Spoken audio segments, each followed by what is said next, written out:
What's happening? Good Monday afternoon to all of you. Thanks for joining me as always. It is very much appreciated. A holiday on this Monday. So a special thanks to all of you who have decided to spend some time on this holiday with yours truly to talk Patriots. And I had one plan at the beginning of the day. I saw some Micah Parsons news from Albert Breer. Was going to start there. We will get to Micah Parsons. However, we talk about the latest here on the Nick Cattle Show, and the latest has to do with T. Higgins. The Patriots not getting the best news just a little while ago, according to SI's James Rappian. Here's what Rappian writes. The Bengals plan on placing the non-exclusive franchise tag on T. Higgins for a second straight season. League sources have confirmed this. Sources say Higgins' camp expects to get tagged at this point. He would be the top free agent if he were to make it to free agency. That is not expected to happen. The Bengals will tag Higgins by the March 4th deadline. Last year, the Bengals tagged Higgins, and there wasn't much dialogue about a long-term contract. He was the only player that was tagged by his team and didn't sign a multi-year extension. Of course, that was last season. This year feels different, SI reports. The Bengals plan to sign the star receiver to a long-term deal, according to sources. If they don't do that, Cincinnati plans to use the tag for a second straight year. That does mean a team could negotiate a long-term deal with Higgins, but it would cost them 2 first-round picks if the Bengals did not match the contract. The numbers have to work, but the Bengals and Higgins are hoping to reach a long-term agreement that would keep him in Cincinnati. Now, this is very surprising. Just last week, we talked about this. Just last week, Paul Denner from The Athletic, who is a very clued-in guy in Cincinnati, just last week, Denner in his mailbag wrote that he did not think Cincinnati would tag T. Higgins. And he thought that that tag wouldn't happen because the Bengals and Higgins, that would cause some drama between the two sides, and that would create a problem in the locker room, and they just did not want to deal with that. They did not want to deal with some of the dramatics that would come with tagging T. Higgins. So I don't know if Paul Denner was way off the mark. I don't know if Cincinnati and T. Higgins have spoken the last few days and they're getting closer to some kind of contract agreement. And because of that, maybe now they feel comfortable in tagging Higgins as a bridge to getting a long-term deal done. I have no idea. But last week, Paul Denner of The Athletic said, I don't expect Cincy to tag Higgins. And now today we find out from SI that that is exactly the plan. Cincinnati plans on tagging T. Higgins. I was wrong. I mean, I go back to the beginning. I said this last week. I did not think Cincy would tag Higgins. Now, of course, I didn't think Cincinnati would be actually considering a long-term deal with Higgins. They've got to sign Jamar Chase to a long-term deal. They've got Hendrickson, their best defensive player, who wants a new contract. And they have Higgins. And I looked at it and said, I find it very unlikely that they spend money on all three of those guys.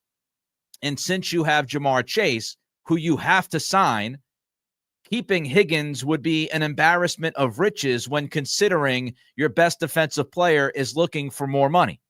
So I thought T. Higgins would be the odd man out. You look at the history of Mike Brown in Cincinnati. I've said this, and I'll continue to say it until this deal is signed, sealed, and delivered between Cincy and T. Higgins. I'll believe it when I see it because Mike Brown, the owner of the Bengals, he doesn't spend a lot of money. He's very thrifty. They did not want to spend the money last year on T. Higgins to keep him in Cincinnati. They gave him the franchise tag. So I thought everything was pointing towards Higgins walking into free agency. But now Sports Illustrated is reporting the exact opposite. It looks like Higgins is going to be tagged. And not only is Higgins going to be tagged by Cincy, it also sounds like Cincy wants to get a long-term deal done. And my goodness, the stroke of Joe Burrow, my friends. I mean, this is really what it's all about, right? If Mike Brown, who historically has been super cheap, if Mike Brown signs both Jamar Chase and T. Higgins to big, fat contract extensions this offseason, same position, that would be a change from ownership. And Joe Burrow has been saying this since the end of the season. He wants Higgins. He wants Chase. Recently, he pointed to Philadelphia and said, look how Philadelphia is doing business. They're spending money. Maybe, just maybe, Joe Burrow has more stroke than any other Cincinnati Bengal during Mike Brown's time, and maybe, certainly looks this way. Brown says to Burrow, I want to keep you happy. I want to make you happy. I want to keep you happy. You are the franchise quarterback. You're the future of this organization. And if Joe Burrow's not happy, we're in trouble. That's the number one thing that this would signal. This would signal that this is a change. This is a dramatic change from what Cincinnati has done in the past, and it's because of Joe Burrow, who publicly went out there and let the world know, this is what I want. I'm willing to work on my own contract to make this thing happen. And I'm not sold that we would be seeing this if it wasn't for Joe Burrow going out public and saying what he has said. That seems to have moved Cincinnati, seems to have moved ownership in a way that I thought they would not be moved. Now, of course, nothing is done until the contract is signed, until a long-term deal is agreed upon. A franchise tag is a franchise tag. The Bengals could still trade T. Higgins. Now, if the Patriots wanted to go out there and offer Higgins the type of contract that I had mentioned last week, which was a 3-year, $100 million deal, if the Patriots wanted to put Cincinnati's feet to the fire, they could do that. They could still talk to T. Higgins and his representation, and they could say, we want to offer you 3 years, $100 million, whatever it would be. We want to offer you more than $30 million a year, T. They still could do it. They still could do it. But as in the story, a team that negotiates a long-term deal with Higgins would have to give up 2 first-round picks if the Bengals didn't match the contract. So I do not think the Patriots are going to make that phone call, because the Patriots would be absolutely out of their freaking minds to give up 2 first-round picks for T. Higgins and give him that kind of contract. That would be banana land. So I don't think that's going to happen. I don't anticipate the Patriots placing that call. However, what could happen is the Bengals and T. Higgins go back and forth on what makes sense for each side. They inevitably, even though they want to, and even though the intention is to keep T. Higgins in Cincinnati long-term, there's still the possibility that after more discussion, nothing is done. A contract is not agreed upon. So it's still possible that the Bengals will inevitably pivot and decide to trade T. Higgins on the tag to another team, and then that team assumes Higgins and gets a deal done. So this is not the end-all, be-all. Until the contract is signed, until something is locked in, Higgins could still be traded. But we have to go off the expectation that T. Higgins is staying in Cincinnati now. We have to, if we're the Patriots, and for our own purposes, as we look towards this offseason, we have to plan on T. Higgins being in Cincinnati. And if you can pivot back to Higgins, you pivot back to Higgins. But right now, for all intents and purposes, he's off the market. That's how you have to handle this.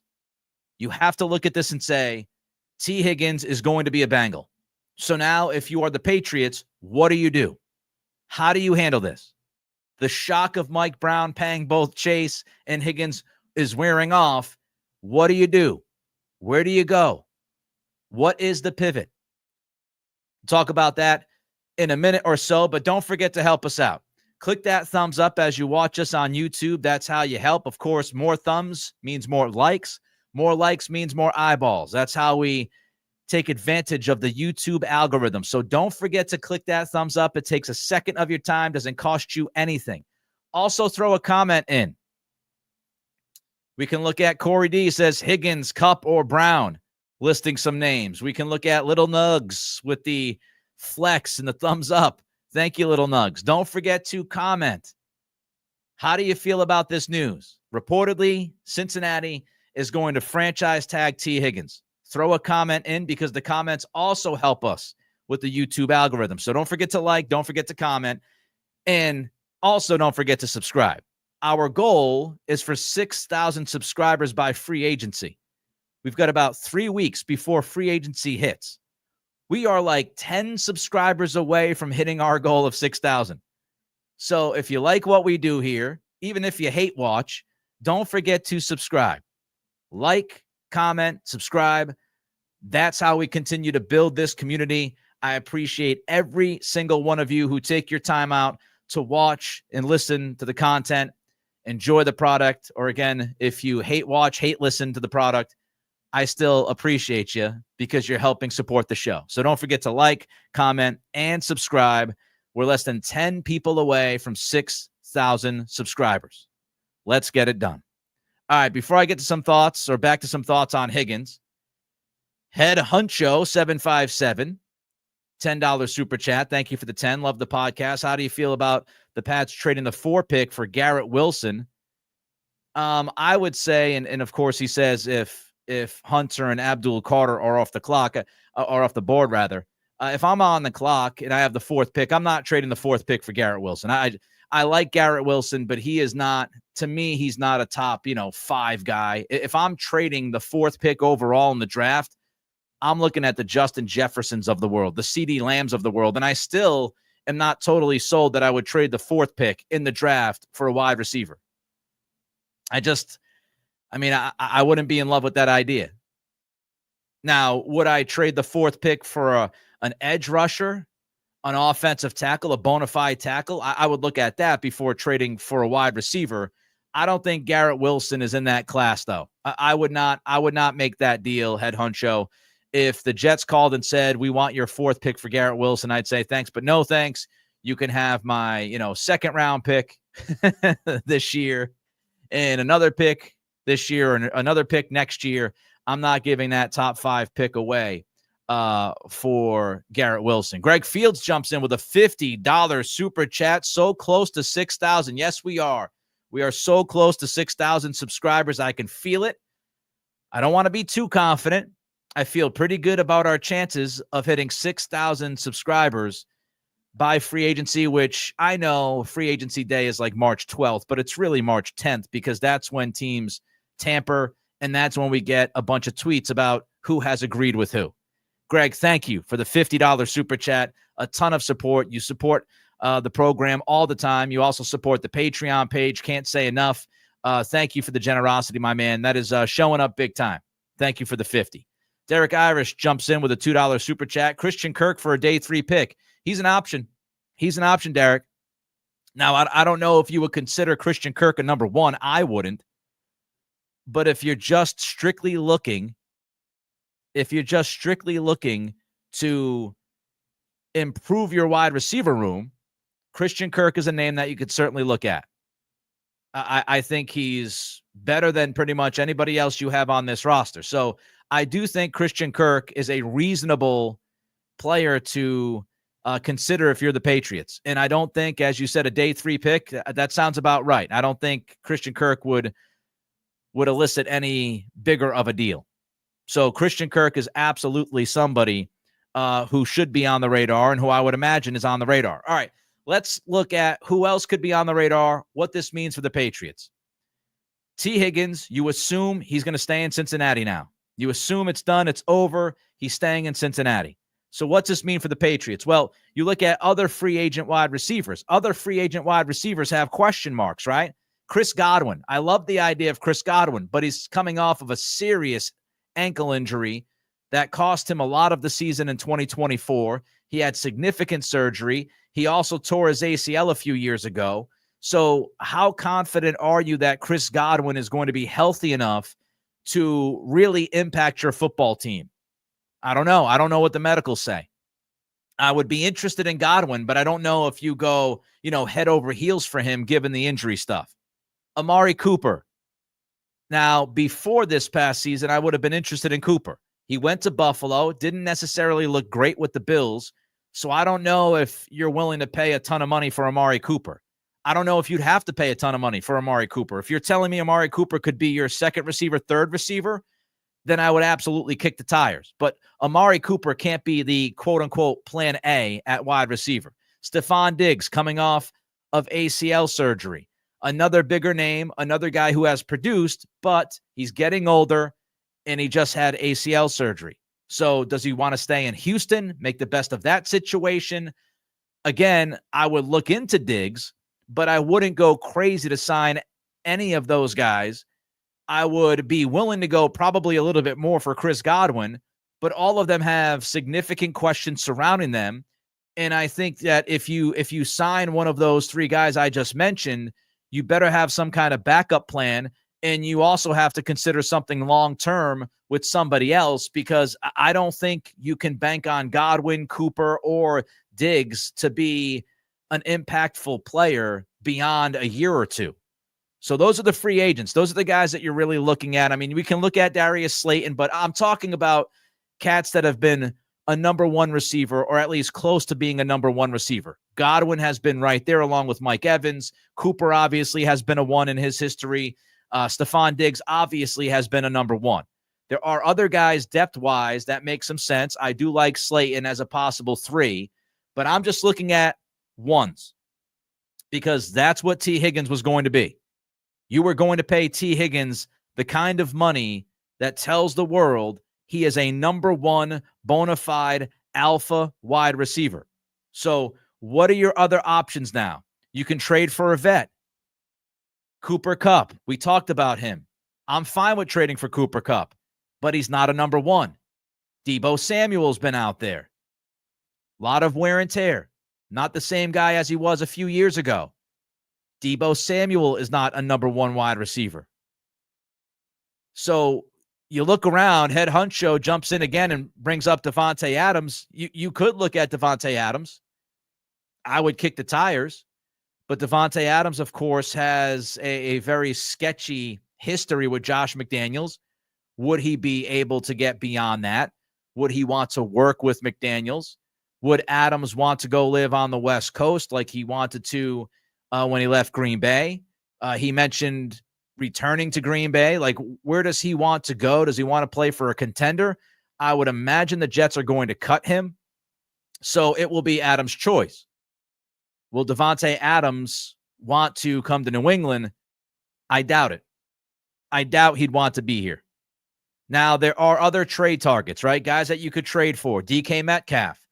I know a lot has been said about what Metcalf himself had to say regarding Massachusetts a couple of weeks ago. Went on a podcast, talked about, how he wouldn't enjoy living in Massachusetts. That could always change. That could always change, right?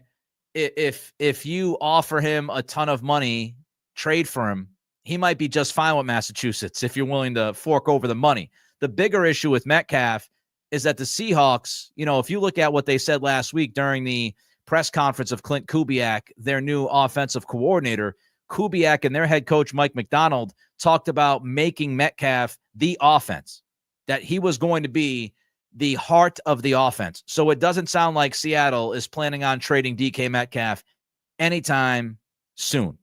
So I don't know if Metcalf is even going to be available. A.J. Brown, we've discussed A.J. Brown. I would 100% be in on A.J. Brown. But where is he at mentally? Does he want to try to repeat? Is Philly even thinking about it?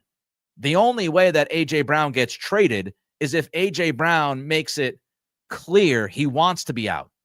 If A.J. Brown wants to go public, he wants to create a headache, he wants to try to create some drama, that's really the only way that Brown's going to go.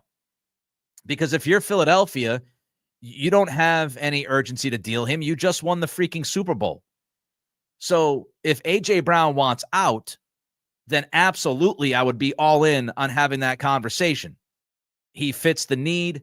Obviously, the history with Mike Vrabel, et cetera, et cetera. You want to talk about alpha, he's an alpha. But I don't know if he's going to be available. Garrett Wilson, as we brought up earlier, thanks to the Super Chat, division rival, first thing, right? Would the Jets want to trade within the division? Would the Jets be open to trading Garrett Wilson to the Patriots?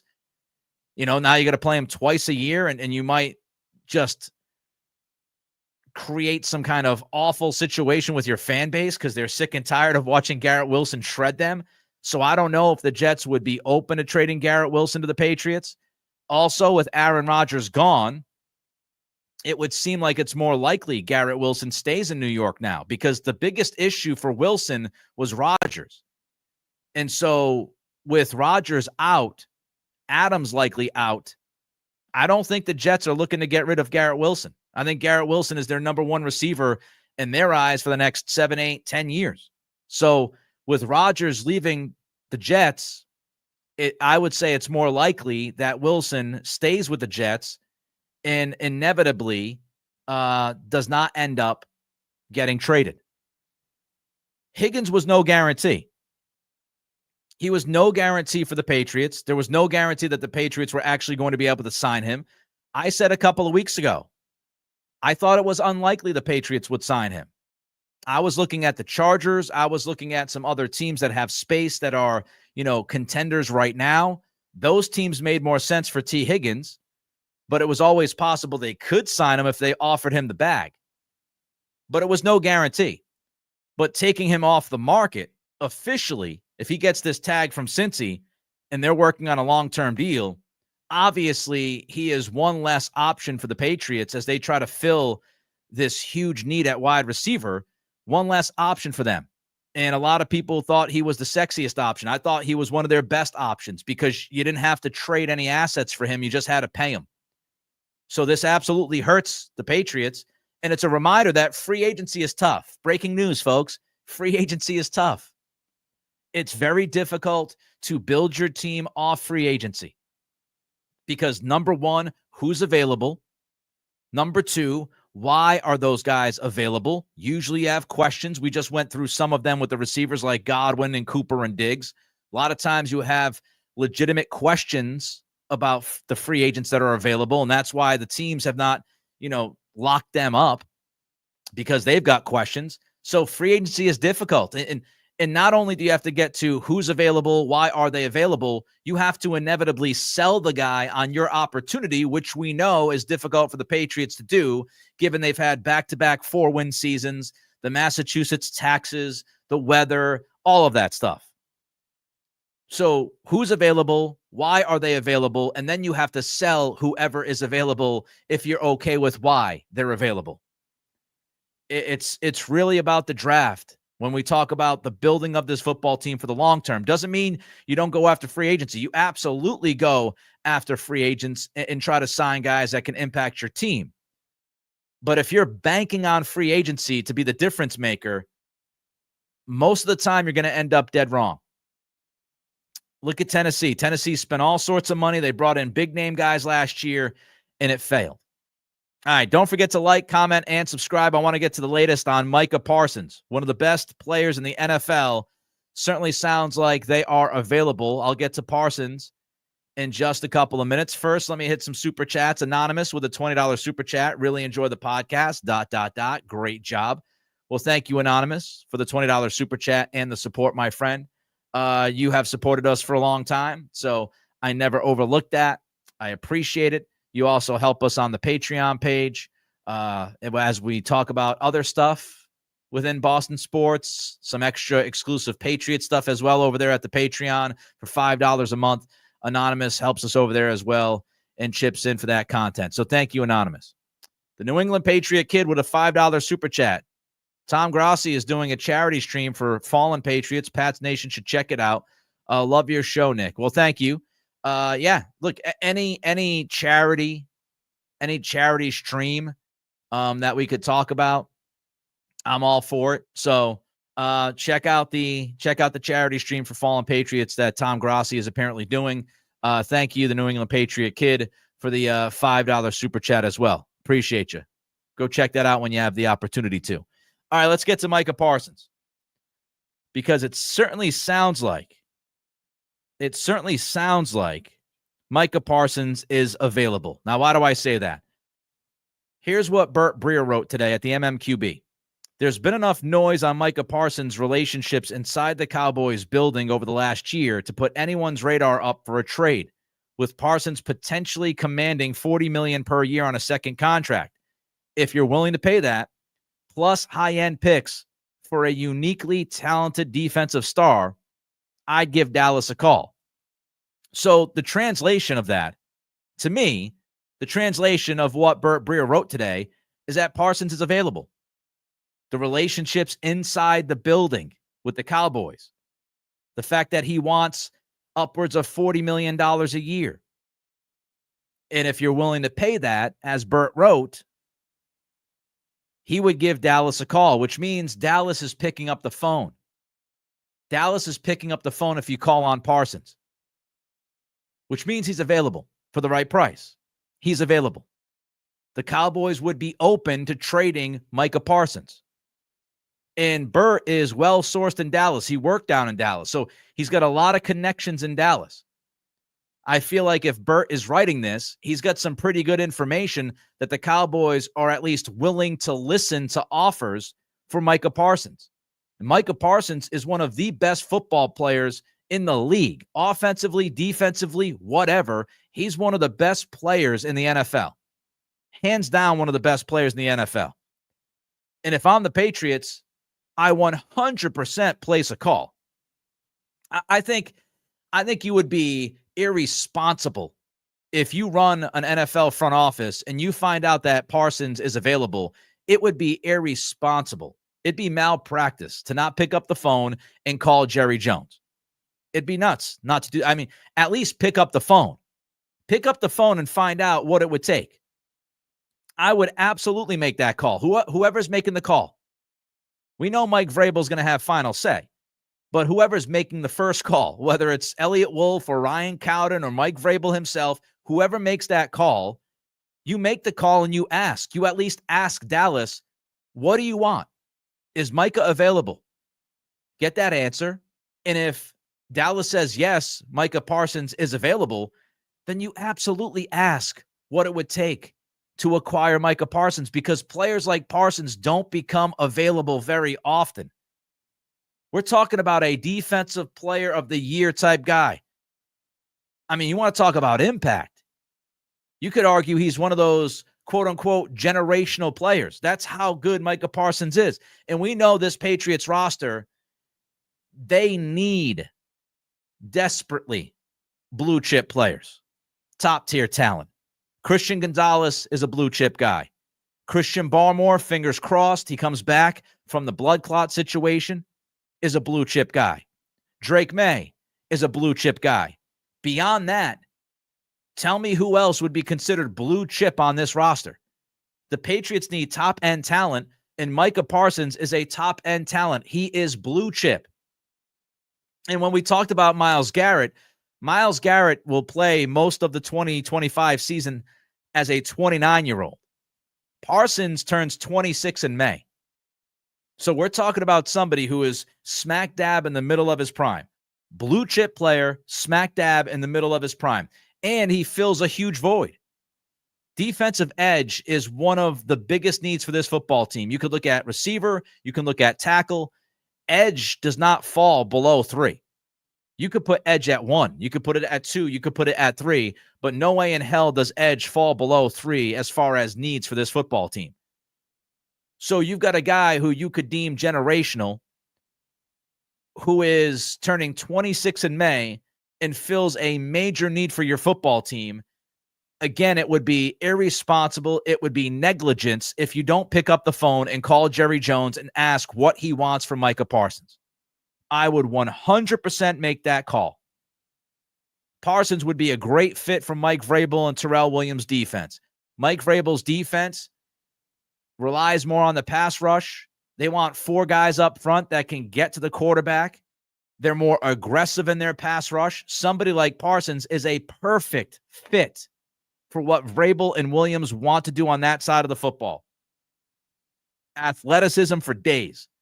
Big time compete level, as they say in hockey.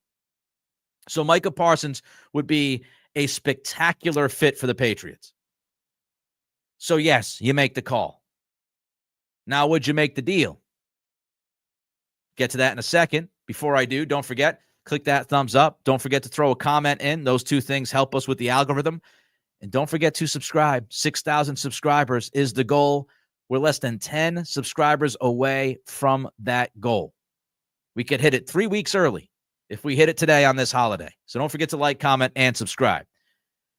Now, the Patriots have all the resources. We know that, right? They absolutely could handle the Parsons contract. They could absolutely pay him $40 million a year and not bat an eye. They've got $119 million in cap space. We know that they have not one, not two, not three, but 4 picks in the top 77. Let's just call it 75 to make it a little bit easier, even though it's not factual. You've got 4 picks in the top 75 for all intents and purposes. So does it add up for the Patriots to make that deal? I don't think it does. I would love Micah Parsons. I would absolutely adore Parsons on the Patriots. But here's my problem. I think what it would take to trade for Parsons is just too significant of an ask for the Patriots to meet. I think it would cost this organization too much. And I'm not talking about money. I'm talking about the ask. If you're going to trade for Micah Parsons, I can't imagine Dallas even listening to an offer unless that offer starts with at least 2 first-round picks and more. I think that's where you start. I think you start at 2 first-round picks and other picks. I think it's going to be that heavy of an ask. I don't even think it's crazy for Dallas to ask for 3 first-round picks. Now, will they get it? I doubt it. But you're looking at, 2 first-round picks, maybe a second-round pick, maybe another pick or 2 on top of that. You're going to have to deal big-time draft capital for Micah Parsons. This is not even Myles Garrett. Myles Garrett's a fantastic player, defensive player in 2023, not 30 years old yet. But if you thought you were going to have to give up something significant for Myles Garrett, well, now you're going to throw a lot more on top of that for Micah Parsons. And if you're the Patriots, is Micah Parsons the difference between you being a playoff team or not being a playoff team? Because if Dallas says it's going to take at least 2 or 3 first-round picks to even get your foot in the door, if you're the Patriots, now you're giving up the 4th pick in the draft this year, and you could end up having another top 10 pick next season. So is Micah Parsons worth giving up 2 top 10 picks, one of them in the top 5, plus more picks when you're in the situation that you are with the Patriots? You got a lot of holes, folks. You got a lot of holes in this boat that you got to plug. And if you're giving up 3, 4, 5 premium picks for a player, for one player, if you're giving up 3 or 4 premium picks for one player, you better hope that player single-handedly puts you on the playoff map. And I think you're talking quarterback if you think that one guy can make that big of a difference. I love Parsons. Again, I love him. I think he would be just unbelievable on this football team. Fills a major need. But you've got so many needs. You've got needs at wide receiver. You've got needs at offensive line. You've got needs on defensive line. You've got needs at safety. You've got long-term needs at tight end. You've got long-term needs at running back. I mean, you've got so many needs. You've got so many holes in the boat that if you're spending multiple high-tier assets and spending $40 million a year on one player, you have to ultimately ask yourself, is that way too much to invest in one guy with where you are right now? And I would say yes. I would say that is too much to invest. As much as I love Micah Parsons, I don't think the Patriots are in a position to deal 4 high-level assets and pay somebody $40 million a year. You're just not, you're not in that spot. And that's the difference between Myles Garrett and Parsons. I would trade for Myles Garrett because I don't think Myles Garrett is going to cost you, 2 to 3 first-round picks and more picks. I don't think you'd have to give up that much for Garrett. I think you'd have to give up the 4th pick. As I said, my limit would be the 4th pick in a mid-round pick swap. I'd be fine with that with Myles Garrett. But Micah Parsons, you're talking about just some huge bounty of draft capital. And I don't think the Patriots are in a spot right now to give up that kind of draft capital and spend that kind of money on one single solitary player. You're not one player away. A Micah Parsons trade is a one-player away trade. That's a trade that the Detroit Lions make. That's a trade that, the Commanders might think about. That's a trade that one of those teams are, entertaining. That's a trade that you might make if you're Philadelphia and you want to go back-to-back. So I don't think the Micah Parsons trade would make sense for the Patriots given how much it would take to make that deal. That is a different kind of deal. That is a we're going all in. We're pushing all of our chips to the middle of a table for that guy. And the Patriots just aren't in that position to push all the chips. They could push a chip. They could push a couple of chips, but I don't think they're in that position to push all of them chips for one dude. I think it would be too much. David, I'll get to your super chat in a minute, but Terry jumps the line with a $100 super chat on this President's Day. First of all, Terry, as I always say, I appreciate you. Incredible generosity, your support of the program. You continue to amaze me by just being willing to be a part of this community and also support it financially the way that you do. Nick, here is week of super chat since I need another hospital stay for my dumb knee. Oh man, another hospital stay for the knee. For those just joining us, Terry is an OG, a day one OG with the pod. And she recently had a replacement knee surgery. She was going through some PT, and looks like another hospital stay is on the way. That's tough, Terry. I hate to hear that. I hope everything is okay. Don't worry about us. Worry about yourself. We'll be worried about you. Heal up. Hopefully it doesn't involve another procedure. Hopefully you're good to go. But good luck, good fortune in that hospital stay. And again, I can't say enough. The $100 super chat, just amazing generosity. Thank you so much. David Colburn jumps in with a $5 super chat. Ace wide receiver is out, but back that truck up for Josh Sweat and trade question mark for Parsons. Defense would eat. Well, how much money you're going to put on the end? That's what my question would be. Look, Josh Sweat is a fun player. Josh Sweat certainly made a difference in the Super Bowl, but Josh Sweat has had his own injury history. Josh Sweat is going to cost you a decent chunk of change. So if you're going to pay Josh Sweat and Micah Parsons, my guess is that you're putting like $65 to $70 million annually at defensive end. I just don't see that happening, David. I don't see that happening. I don't think the Patriots are in a position to put, $65, $70 million at defensive end. One of those guys, yes. But I think it's a Josh Sweat or Micah Parsons thing. And again, I think Parsons would cost you too much. You want to talk about Josh Sweat? I think that's a reasonable conversation to have. Vitalix jumps in with a $5 super chat. My limit would be the number 4 pick from Miles, but we can't be going after players like Parsons. Plus, I've seen him disappear in big games. Might be blasphemy, LOL. Does he disappear in big games, or do offenses plan to take him out in big games? Do they devote so much attention to him because he's such a beast that they're doubling and sometimes triple teaming him, which makes it very difficult? I'd have to go back and watch every Dallas Cowboys postseason game, which I don't want to do. That does not sound like one of my favorite pastimes. But you'd have to look into it and see why, if he does, quote unquote, disappear. Why is it? Is it just he's not a big game player, or is it offenses are just running away from him and also scheming against him and scheming for him? I think he would be a game changer. I think he's a tremendous football player. But Vitalix, thank you for the 5. I tend to agree with you. I think it would be, probably way too much money and assets. You can handle the money part of it, but the amount of draft capital it would take to bring somebody in like Parsons with where you are as a football organization, I just don't think it makes sense.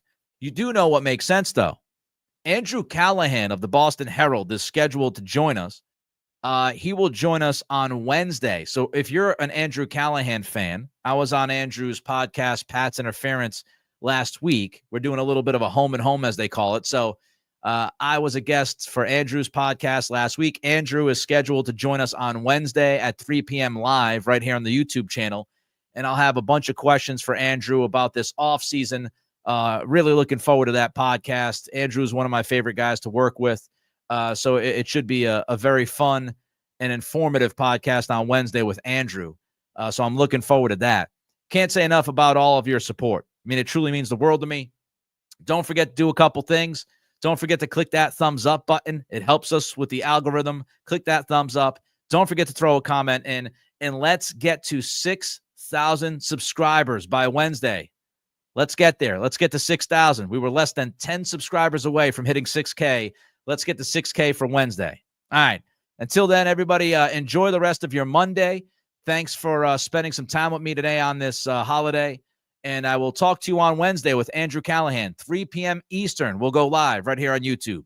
This has been The Nick Cattle Show.